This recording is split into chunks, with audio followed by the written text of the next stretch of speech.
자, 우리 기도 제목, 오늘 기도 제목 우리 마음에 새기고 또 하루를 시작하면 좋겠습니다. 한번 따라하십니다. 선한 목자 대신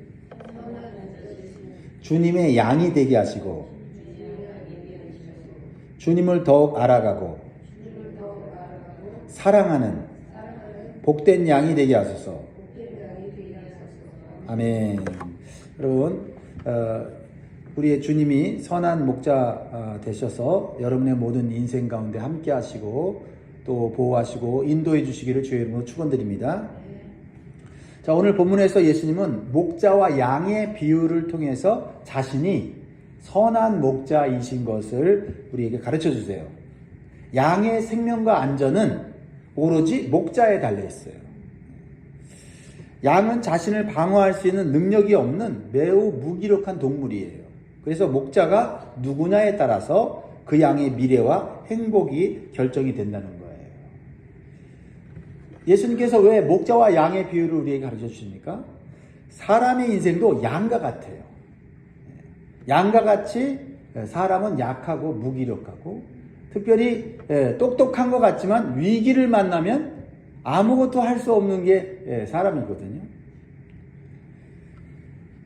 그래서 사람이요, 자신의 인생을 이끌어주는 선한 목자를 만나느냐 아니면 거짓 목자를 만나느냐에 따라서 그 인생의 영원한 행복이 결정되는 거예요. 한 번밖에 없는 인생이기 때문에 우리는 목자를 잘 만나야 돼요.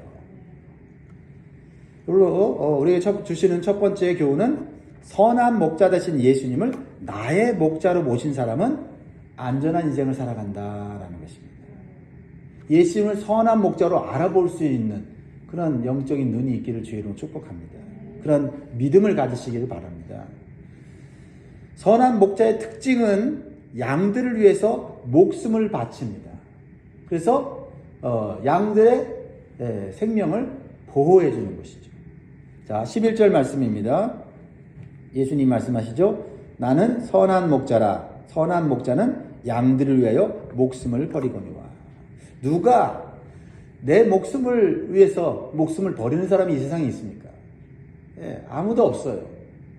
부모는 할 수 있지 모르지만 그렇다고 부모가 대신 죽어서 내 생명을 살릴 수는 또 없어요. 우리 예수님은 우리를 위해서 생명을 버리실 뿐만 아니라 또 우리의 생명을 살리실 수도 있는 그러한 분이시다라는 것을 오늘 말씀을 통해서 깨달으시기를 바랍니다. 그러니까 양들을 위해서 목숨을 버린다는 것은 양들을 자기 목숨처럼 소중한 존재로 여기신다는 거예요. 그러니까 우리가 예수님을 선한 목자로 믿고 의지할 때 우리의 생명과 안전이 보장된다는 거예요. 그러나 선한 목자와 반대되는 개념을 가진 삭군이 나와요. 삭군. 삭군을 목자로 둔 양은 불행합니다. 그 양의 생명과 안전이 보장되지가 않아요. 자, 삭군은 겉모양은 목자인데 돈을 받고 일하는 그런 사람을 말하고 있어요. 자, 12절 보세요. 삭군은 목자가 아니요 양도 제 양이 아니라 이리가 오는 것을 보면 양을 버리고 달아나라니 이리가 양을 물어가고 또 해치느니라. 그러니까 삭군의 겉모양은 목자와 같은 역할을 합니다. 그러나 선한 목자인지 삭군인지는 언제 드러나냐면은 위기 때에 드러난다. 위기 때에 내가 따르는 저 사람이 선한 목자인지 아니면 거짓 목자인지를 분별할 수 있게 된다는 겁니다. 당시 팔레스틴에서는 대규모로 양을 치는 목축업자들이 있었는데 양들의 주인이 있었는데 그 양들을 돌보기 위해서 삭을 주고 목자를 고용하는 일이 많았습니다. 그런데 이스라엘 그 들판에는 난폭한 이리 때나 강도들이 자주 출몰을 했어요. 그래서 삭군 목자는 돈을 위해서 목자의 일을 하기 때문에 양의 생명보다는 자신의 생명을 더 중요하게 여겼습니다. 그래서 삭군은 이리가 다가오면 양들을 버려두고 도망갔습니다. 자신의 목숨을 버리면서까지 양의 생명을 책임져야 될 사명감이 없었기 때문이에요. 자, 13절 보세요. 달아나는 것은 그가 삭군인 까닭에 양을 돌보지 아니합니다. 우리는 양입니다. 우리는 돌봄을 받아야 돼. 돌봄을 받지 않으면 우리는 위기 때에 해를 당하고 죽을 수가 있습니다. 그래서 우리는 삭군이 아니라 선한 목자를 알아보고 쫓아가야 한다는 것이죠. 이 세상에는요, 사람들이 능력 있고 힘 있는 사람을 따라가려는 경향이 있어요. 그래서 그 사람에게 내 미래를 맡기는 경우가 많이 있습니다. 그런데 나를 끌어주고 높여준다는 사람에게 인생을 맡겼다가 위기 때 버림당하고 허무하고 비참한 인생을 사는 사람들이 생각보다 이 세상에 많아요. 삭군인, 거짓 목자인 사람을 쫓아갔다가 인생이 허무하게 되는 경우가 얼마나 많은지 몰라요. 그런 사람들은 겉으로 보기에는 선한 목자 같지만 사실은 책임감이나 사명감이 없는 삭군들이다라는 것을 여러분 기억해야 합니다. 그래서 우리는 우리의 생명을 맡길 수 있는 선한 목자를 만나야 돼요. 선한 목자이신 예수님을 우리 인생의 주인으로 믿고 영접해야 합니다. 그러면 우리는 그분의 소유가 되고 그분의 기르시는 양이 되는 거예요. 그리고 우리가 위기를 당할 때 결코 버림을 당하지 않습니다. 목숨을 다해서 우리를 보호해 주고 구원해 주시는 것이 바로 선한 목자이신 예수님이에요. 그러니까 예수님을 믿고 영접한 사람이 얼마나 복된 인생인지를 그의 양이 되고 나면 알 수가 있어요. 그러면 우리가 선한 목자이신 주님의 양으로서 무엇을 해야 될까요? 그렇죠? 그렇게 좋으신 선한 목자를 만들었는데 우리가 뭘 해야 돼요? 두 번째 주는 교훈은 선한 목자 되신 예수님과 영적인 교제를 나눠야 돼요. 영적인 교제. 14절 15절 같이 있습니다. 시작. 나는 선한 목자라. 나는 내 양을 알고 양도 나를 아는 것이 아버지께서 나를 아시고 내가 아버지를 아는 것 같으니 나는 양을 위하여 목숨을 버리노라. 네, 선한 목자가 예수님이라고 말씀하고 있는데 예수님에 대해서 모른다. 그럼 어떻게 그 예수님을 쫓아갈 수가 있겠어요? 그렇죠? 여러분, 교회를 다닌다고 하는 것은 목자 대신, 선한 목자 대신 예수님을 믿는 거예요. 근데 교회 다니는데 목자 대신 예수님에 대해서는 모르고 사람들에 대해서만 알아요. 그 사람들은 때때로 삭군입니다. 나를 위해서 책임을 져주거나 내 목숨을 지켜주는 자들이 아니에요. 우리는 사람을 쫓아가면 안 되고 선한 목자이신 예수님을 쫓아가야 돼요. 그러면 예수님을 알아가야 되고 예수님과 영적인 교제를 해야만 우리가 사람 쫓아가지 않고 예수님을 끝까지 쫓아갈 수 있게 된다는 거죠. 여기서 안다라고 하는 말은 서로 가족처럼 서로 사랑하고 친밀한 관계를 유지하는 것을 의미합니다. 여러분, 사랑하고 친밀한 관계를 맺는 가족이 있죠? 부부 사이가 그렇고 부모와 자녀 관계가 그렇지 않습니까? 여러분, 예수님과도 그런 관계를 맺어야 돼요. 나 그런 관계를 맺고 있다라고 말하는 것이 예수님 믿는 겁니다. 당시 자기 양을 가진 목자들은요, 양을 동물로 여기지 않았어요. 가족처럼 여겼습니다. 그래서 밤낮으로 양들과 함께 하면서 양 하나하나의 특성과 필요를 다 알고 있었어요. 어떤 성격과 기질을 가졌는지를 다 알아요. 어떤 습관과 약점을 가졌는지도 다 압니다. 그래서 각 양을 마치 자녀처럼 돌보고 건강하게 성장할 수 있도록 바른 길과 푸른 초점으로 인도해 준다라는 겁니다. 바로 우리를 사랑하신 예수님이 우리를 그렇게 아신다는 거예요. 그렇게 우리를 아는 사람이 이 세상에 없어요. 남편도 다 우리 마음 속속 들이를 알지 못합니다. 아내도 내 마음 깊은 곳 외로움과 고독을 알지 못해요. 내 모든 것을 아시는 분은 바로 예수님이세요. 우리의 장점과 단점까지도 다 파악하고 있습니다. 우리를 어떻게 양육하시고 성장시켜야 하는지를 잘 알고 계세요. 그래서 우리가 할 일은 선한 목자 되신 예수님을 사랑하고 신뢰하는 거예요. 그러기 위해서는 예수님이 어떤 분인지를 알아가야 한다라는 거예요. 그분의 성품과 인격을 닮아가야 한다라는 겁니다. 우리가 예수님을 알면 알수록 우리를 얼마나 사랑하신지를 깨닫게 되고 우리를 향한 계획이 얼마나 대단하고 확실한지를 깨닫게 된다라는 거예요. 그래서 우리의 인생을 그분께, 선한 목자신 예수님께 맡기게 될 때 우리의 삶은 안전하게 되고요. 우리의 삶은 풍성이 보장되는 거예요. 예수님께서는 우리가 예수님을 알아가는 것을 예수님과 아버지이신 하나님과 아는 수준까지 이르기를 원하세요. 이것은 예수님의 뜻과 계획은 다 아버지이신 하나님의 뜻과 계획과 똑같다는 것을 의미해요. 예수님과 하나님은 하나이세요. 한 마음이세요. 서로 깊은 사랑의 관계이기 때문에 모든 것을 다 나누시는 분이세요. 그래서 예수님은 우리의 죄를 다 사하시고 구원하시기 위해서 십자가에서 목숨을 버리신 거예요. 왜냐하면 하나님의 뜻과 계획을 알고 계셨고 하나님이 우리 죄인된 인간을 얼마나 사랑하는지를 예수님은 똑같이 느끼셨기 때문에 예수님은 우리를 위해서 십자가에서 자신의 목숨을 버리신 거예요. 이것은 억지로나 어쩔 수 없는 복종이 아니라 온전히 자발적인 순종이었습니다. 이 자발적인 순종은 하나님을 사랑하는 마음에서 나오는 거예요.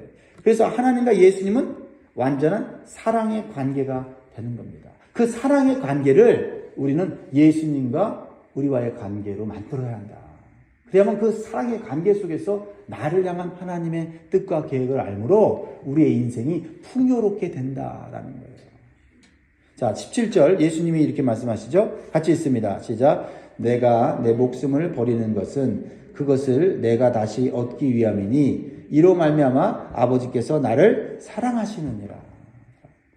예수님이 하나님과 사랑의 관계에 들어가는 것처럼 우리도 예수님과 사랑의 관계에 들어가야 돼요.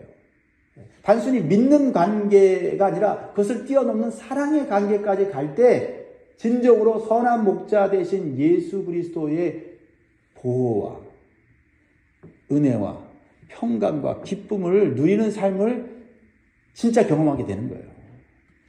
십자가에서 예수님께서 죽으신 것은 사람들이 생각하는 것처럼 실패했거나 종교 지도자들의 모함과 권세에 짓눌려서 죽으신 것이 아니에요. 하나님의 원대한 구원 계획을 이루시기 위해서 스스로 목숨을 내어놓으신 겁니다. 악한 죄인들이 예수님을 죽였지만은 예수님은 하나님께 자발적으로 순종함으로 스스로 죽은 것이에요. 그들의 악함을 이용해서 예수님은 죽으심으로 하나님의 뜻을 이루신 거예요. 그래서 그 예수님의 목숨은 죽음으로 끝난 것이 아니라 다시 사는 부활의 생명을 얻게 된 것입니다. 이러한 예수님의 모습이 하나님과 깊은 사랑의 관계 속에서 계시다는 것을 증명하는 거예요. 18절 말씀을 보세요. 이를 내게서 빼앗는 자가 있는 것이 아니라 내가 스스로 버리노라. 나는 버릴 권세도 있고 다시 얻을 권세도 있으니 이 계명은 내 아버지에게서 받았노라 하십니다. 그러니까 우리도 예수님과 깊은 영적인 교제를 통해서 예수님을 좀 더 알아가고 예수님과 사랑의 관계 속에 들어가야 나를 향한 하나님의 뜻과 계획을 알고 순종하는 삶을 살게 돼요.